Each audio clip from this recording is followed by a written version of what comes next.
होगा कि ये कहा जा रहा है कि 30 सितंबर को ज़ेलेंस्की सरेंडर कर देंगे। पेजर धमाके से पूरे लेबनान में दहशत फैली हुई है, तो पुतिन ने इससे भी बड़ा धमाका, उससे भी बड़ी जंग की तैयारी कर ली है, बड़े धमाके की तैयारी कर ली है। दरअसल आपको बता दें कि पुतिन की करीब 23 लाख की फौज अब यूक्रेन में युद्ध लड़ने जा रही है। पुतिन ने सेना के कमांडर्स को यह ऑर्डर भी जारी किया है कि सेना की संख्या बढ़ाई जाए। रूस की बढ़ी हुई सेना के बाद ये चीन के बाद दुनिया की दूसरी सबसे बड़ी फौज बन जाएगी।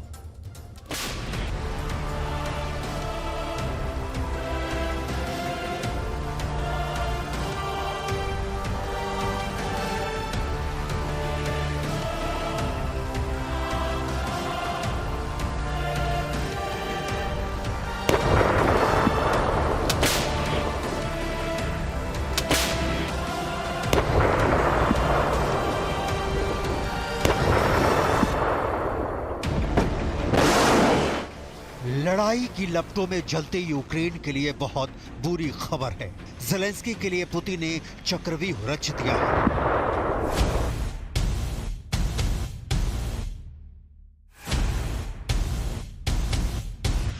ढाई साल से जारी युद्ध का फैसला अब आने ही वाला है। पुतिन ने सेना को वो हुक्म सुनाया है कि यूक्रेन की फौज कांप गई है। रूस के राष्ट्रपति पुतिन ने एक डिक्री जारी की है, आसान भाषा में कहें तो आदेश, जिसमें कहा गया है कि देश के सशस्त्र बलों में जवानों की संख्या 23,89,130 कर दी जाए। इसमें 15 लाख एक्टिव मिलिट्री पर्सनल भी होंगे। पूरी दुनिया में पुतिन के इस फैसले की चर्चा हो रही है। डिटेल देखें उसके पहले इस खबर को सिर्फ 4 पॉइंट में समझ लीजिए। अब लंबा नहीं खिंचेगा रूस यूक्रेन युद्ध। 28 दिसंबर तक रूस यूक्रेन जंग का फैसला पक्का। पुतिन का रूस की आर्मी को लेकर बहुत बड़ा फैसला। 23,80,000 की विशाल सेना के साथ पुतिन करेंगे यूक्रेन पर चढ़ाई। पुतिन बनाने जा रहे हैं चीन के बाद दुनिया की सबसे बड़ी आर्मी। रूस एक बार फिर अपनी सेना में इजाफा करने जा रहा है। CNN की रिपोर्ट के मुताबिक राष्ट्रपति पुतिन ने रूस में सैनिकों की संख्या बढ़ाने का ऑर्डर जारी कर दिया है। ऑर्डर के मुताबिक रूस की सेना में 1,80,000 सैनिकों की भर्ती की जाएगी। इससे रूस की आर्मी में कुल सैन्य कर्मियों की संख्या लगभग 23,80,000 हो जाएगी। इसमें एक्टिव सैनिकों की संख्या 15 लाख होगी। Это вызвано количество угроз, которые существуют для нашей страны по периметру наших границ. Это вызвано чрезвычайно враждебной обстановкой на западных рубежах и нестабильностью на восточных рубежах, поэтому... पुतिन को सैनिकों की संख्या बढ़ाने का फैसला क्यों लेना पड़ा? क्या सिर्फ यूक्रेन जंग के लिए पुतिन ने इतना बड़ा फैसला लिया है, या 32 नाटो देशों से एक साथ टकराने की इच्छा के साथ पुतिन ने फौज की तादाद बढ़ाने का निर्णय लिया है? सवाल तो ये भी है कि जब कहा जा रहा है कि युद्ध हाईटेक है, जहां ड्रोन फाइट कर रहे हैं, टेक्नोलॉजी से हार या जीत तय होगी, वहां सैनिकों की संख्या बढ़ाने का फैसला पुतिन ने क्यों लिया? इसकी डिटेल आपको आगे दिखाएंगे। अभी ग्राफिक्स के जरिए कुछ आंकड़े देखिए कि पुतिन सेना की संख्या बढ़ाते हैं तो रूस कहां से कहां पहुंच जाएगा। International institute of strategic studies यानी IISS के मुताबिक चीन के पास करीब 20 लाख एक्टिव सैन्य कर्मी हैं। भारत के पास करीब 14 लाख एक्टिव और अमेरिका के पास 13 लाख एक्टिव सैन्य कर्मी हैं। रूस 1,80,000 नए सैनिकों की भर्ती करता है तो एक्टिव सैन्य कर्मियों की संख्या के लिहाज से वो चीन के बाद नंबर 2 का देश बन जाएगा। रूस के फरवरी 2022 में यूक्रेन पर हमले के बाद से पुतिन ने तीसरी बार सेना के रैंकों का विस्तार किया है। यह तब हुआ है जब रूस की सेना पूर्वी यूक्रेन के कुछ हिस्सों में आगे बढ़ रही है और यूक्रेन की सेना को अपने कुर्स्क क्षेत्र से बाहर निकालने की कोशिश कर रही है।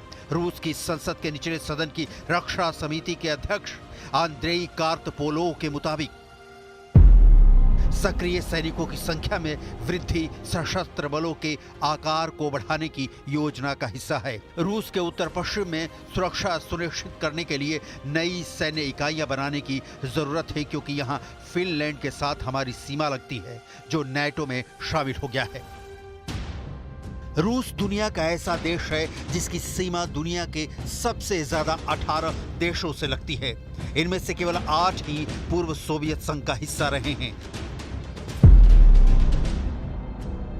रूस की सीमा पर फिनलैंड ही नहीं, पोलैंड, छोटे छोटे देश जैसे लिथुआनिया, एस्टोनिया और लाटविया जैसे देश नाटो के मेंबर हैं, और यूक्रेन नाटो में एंट्री के लिए पुतिन से जंग तक लड़ रहा है।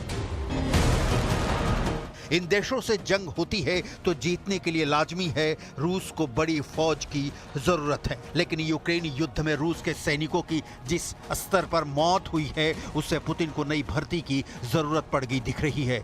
रूस की सेनाएं इस समय पूर्वी यूक्रेन से सटी 1000 किलोमीटर लंबी सीमा की सुरक्षा में लगी हैं। यूक्रेन के सैनिकों और उनके साथ मिलकर लड़ रहे नाटो के जवानों का पीछा करने में लगी है। दावा किया जा रहा है कि जंग में रूस के करीब 2 लाख सैनिकों की मौत हुई है। यही नहीं, करीब 40,000 सैनिक जख्मी हो चुके हैं। यही कारण है कि फरवरी 2022 में यूक्रेन जंग की शुरुआत होने के बाद ये तीसरी बार है जब पुतिन ने सेना का आकार बढ़ाया है। पुतिन ने अगस्त 2022 में 1,37,000 सैनिकों की संख्या बढ़ाने का आदेश दिया था। इससे रूस की सेना में कुल सैनिकों की संख्या 20 लाख से ज्यादा हो गई थी। इसमें 11.5 लाख एक्टिव सैनिक थे।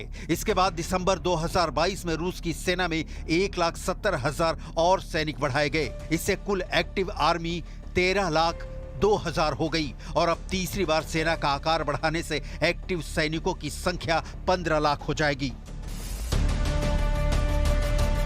नए सैनिकों की भर्ती दिसंबर में होगी। रिपोर्ट के मुताबिक सैनिकों की संख्या बढ़ाने का पुतिन का यह आदेश इसलिए भी अहम है क्योंकि पिछले महीने रूस के कुर्स्क क्षेत्र में यूक्रेन की सेना घुस गई थी। यूक्रेन ने रूस के करीब 1175 वर्ग किलोमीटर इलाके पर कब्जा कर लिया था। दूसरे विश्व युद्ध के बाद यह पहली बार था जब रूस ने इतनी जमीन गंवाई। अब रूस ने अपनी जमीन वापस हासिल करने की कोशिश तेज कर दी है। रिपोर्ट्स के मुताबिक पिछले हफ्ते रूस और यूक्रेन की सेना के बीच कुर्स्क के कई इलाकों में संग्राम छिड़ा। इस बीच रूस ने पूर्वी डोनबास इलाके के शहर पोक्रस्क पर कब्जा करने के लिए हमले बढ़ा दिए हैं। Була доповідь головкому Сирського. Тривала розмова на початку дня. Щойно говорили з ним за підсумками дня. Вже більше сотні боїв від початку цієї доби. Найбільше Курахівський напрямок, Покровський. Захищаємо позиції окремо і детально щодо Курської операції. І кожен день діємо саме так. पुतिन जंग तो ज़ेलेंस्की से लड़ रहे हैं, लेकिन ये जंग जीत जाते हैं तो इसका असर विश्वव्यापी होगा, दूर तक और देर तक असर दिखाएगा, क्योंकि जमीन पर रूस के फौज के सामने भले ही यूक्रेन के सैनिक खड़े हों, इन सैनिकों के पास हथियार नाटो देशों के हैं। मिसाइलें, anti air defence system, tank, drone सब पश्चिमी देशों से मिले हैं। लिहाजा पुतिन के लिए असली चुनौती ज़ेलेंस्की नहीं, नाटो है, जिसके जंग में हार अमेरिका की हार होगी, पश्चिमी देशों की हार होगी। और जाहिर है ये जंग जीतनी है तो इसके लिए सैनिक चाहिए, इतने कि उनके डिप्लॉयमेंट के वक्त आर्मी जनरल को सोचना नहीं पड़े। पुतिन नए सैनिकों की भर्ती करके यही कर रहे हैं, और इसका नतीजा होगा कि रूस सैनिकों की संख्या में दुनिया में नंबर 2 का देश बन जाएगा। इस वक्त दुनिया में सबसे बड़ी सेना चीन की है, जिसके पास 20,35,000 की एक्टिव आर्मी है। दूसरे नंबर पर भारत है, जिसके पास 14,56,000 एक्टिव आर्मी है। तीसरे नंबर पर अमेरिका है, जिसके पास 13,28,000 की एक्टिव आर्मी है। चौथे नंबर पर रूस है, जिसकी एक्टिव आर्मी है 13,20,000। पांचवें नंबर पर उत्तर कोरिया है, जिसकी एक्टिव आर्मी है 13,20,000। एक्टिव आर्मी के लिहाज से छठा बड़ा देश इस वक्त यूक्रेन है, जिसकी संख्या 9 लाख है। सातवें नंबर पर है पाकिस्तान, जिसके पास 6,54,000 की एक्टिव आर्मी है। आठवां नंबर है ईरान का, जिसके पास 6,54,000 की एक्टिव आर्मी है। एक्टिव आर्मी में 6 लाख सैनिकों के साथ दक्षिण कोरिया नंबर 9 पर है और 10वें स्थान पर है वियतनाम, जिसके पास 6 लाख की एक्टिव आर्मी है। ये आंकड़े जनवरी 2024 के हैं। सैनिक क्षमता किसी भी देश के लिए जंग जीतने की गारंटी नहीं होती, लेकिन इससे जो मनोवैज्ञानिक बढ़त मिलती है उसका जवाब दुश्मन के पास नहीं होता। अब सवाल यह है कि फरवरी 2022 में जब पुतिन ने यूक्रेन के खिलाफ युद्ध छेड़ा, तब भी सैनिकों की भर्ती की जरूरत पड़ी। रूस की युवा शक्ति ने फौज में जाने के लिए तत्परता नहीं दिखाई। यहां तक की तस्वीरें आई कि युवा भर्ती के डर से देश छोड़ने लगे, खुद को जख्मी तक करने लगे। खबर तो यह भी आई कि फौज की कमी पूरा करने के लिए पुतिन ने जेल में कैद अपराधियों तक को मोर्चे पर भेजा। भाड़े के सैनिक भी विदेशों से बुलाए गए। चेचन्या के रमजान कादिरफ की आर्मी को इकट्ठा किया गया। तो पुतिन ने जो नया ऐलान किया है कि 1,80,000 सैनिकों की भर्ती की जाएगी, वो कहां से करेंगे? क्योंकि इन सैनिकों को भले ही बाद में बैरक में भरा जाए, लेकिन अभी तो उन्हें सीधे यूक्रेन के मोर्चे पर ही लगाया जाएगा, जहां जख्मी होने की आशंका है, मारे जाने का डर है।